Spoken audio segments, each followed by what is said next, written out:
En las antiguas sagas que los vikingos susurraban alrededor del fuego, cuando el viento aullaba fuera de las casas de madera, y la nieve cubría todo el paisaje, había una historia que se contaba con voz baja y respetuosa. No era una historia de batallas gloriosas con martillos tronando o serpientes gigantes rodeando el mundo.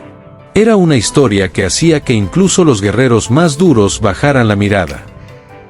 Era la historia de cómo la luz puede apagarse, de cómo la bondad más pura puede ser destruida por la envidia más oscura, de cómo la muerte de un solo Dios, el más amado de todos, fue el primer golpe real que anunció el fin de los 9 mundos. Esta es la tragedia de Baldur, el dios más hermoso, más justo y más querido de Asgard, y como su muerte no solo rompió el corazón de los dioses, sino que abrió la puerta al Ragnarok. Para entender la magnitud de esta pérdida, tenemos que transportarnos a Asgard, en su momento de mayor esplendor. Imagina los salones de oro brillando bajo una luz que nunca se apagaba del todo. Imagina banquetes donde los dioses reían, bebían hidromiel y contaban hazañas. En ese Asgard vivía Baldur, hijo de Odín y Frigg. Su mera presencia parecía mantener el equilibrio del mundo. Baldur no era solo un dios poderoso. Era la encarnación de todo lo bueno. Su piel brillaba como el sol del mediodía en verano, su cabello era dorado como las espigas de trigo maduro, sus ojos reflejaban una sabiduría tranquila y una bondad que no necesitaba demostrarse con palabras. Los dioses lo admiraban, las diosas lo adoraban, los elfos de luz cantaban sus alabanzas, incluso algunos gigantes, en la distancia, reconocían su nobleza. Mientras Baldur viviera, Asgard se sentía invencible.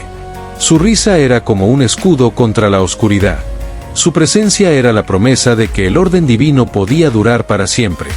Pero las Nornas, esas 3 misteriosas tejedoras del destino que viven bajo las raíces más profundas de Yggdrasil, ya habían visto lo que estaba por venir. En sus hilos del destino, Baldur moría. Y con su muerte, todo comenzaba a desmoronarse. Frigg, la madre protectora, tuvo visiones terribles. Noches enteras despertaba sudando frío, viendo a su hijo yaciendo sin vida. Desesperada, hizo algo que ninguna otra diosa había intentado. Recorrió personalmente los 9 mundos y le pidió a cada cosa viva y no viva que jurara nunca dañar a Baldur. Habló con las piedras de las montañas, con los metales de las profundidades, con los árboles de los bosques, con los ríos y los océanos, con las enfermedades y los venenos, con los animales salvajes y con las fuerzas de la naturaleza. Todos juraron. Todos prometieron proteger al hijo de Frigg. Todos, excepto una pequeña planta que crecía al este de Valhalla. El muérdago.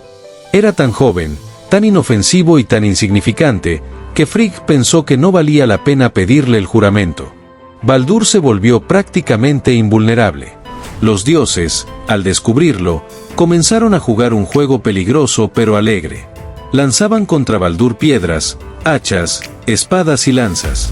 Todo rebotaba inofensivo.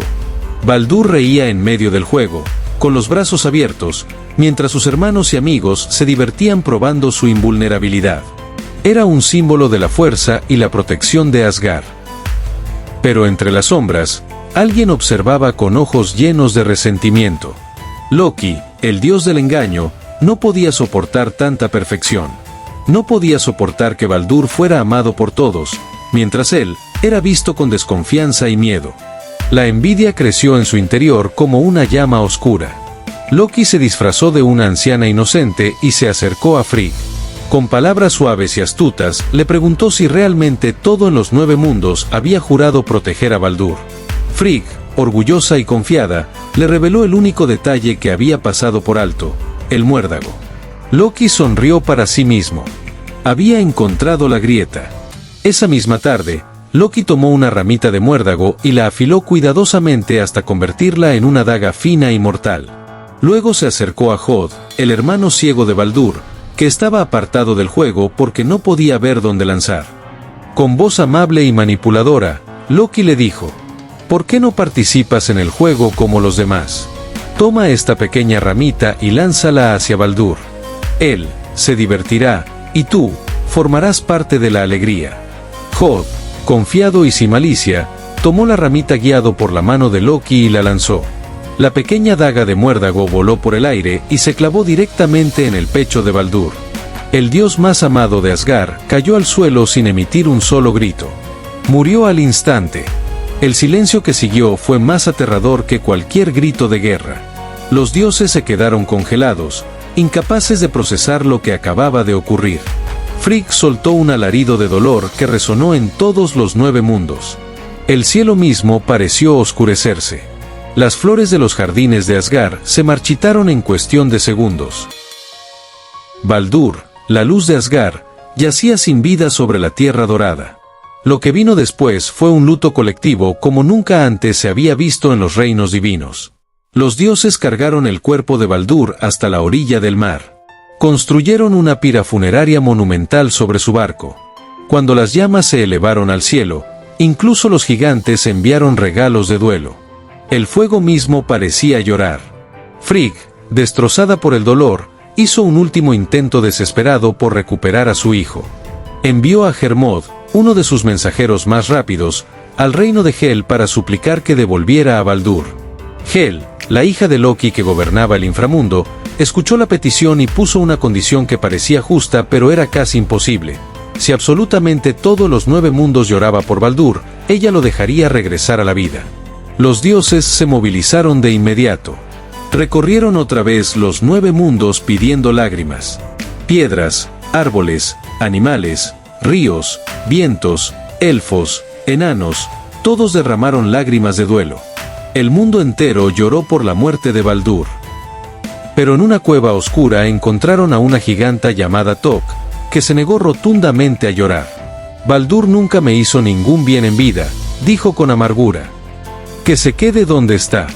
Esa giganta era Loki, disfrazado una vez más. Con esa negativa, la última esperanza se desvaneció. Baldur se quedó en Helheim, esperando el final de todo. Su muerte no fue solo una tragedia personal. Fue la señal definitiva de que el equilibrio de los 9 mundos se había roto irremediablemente. Las profecías se aceleraron.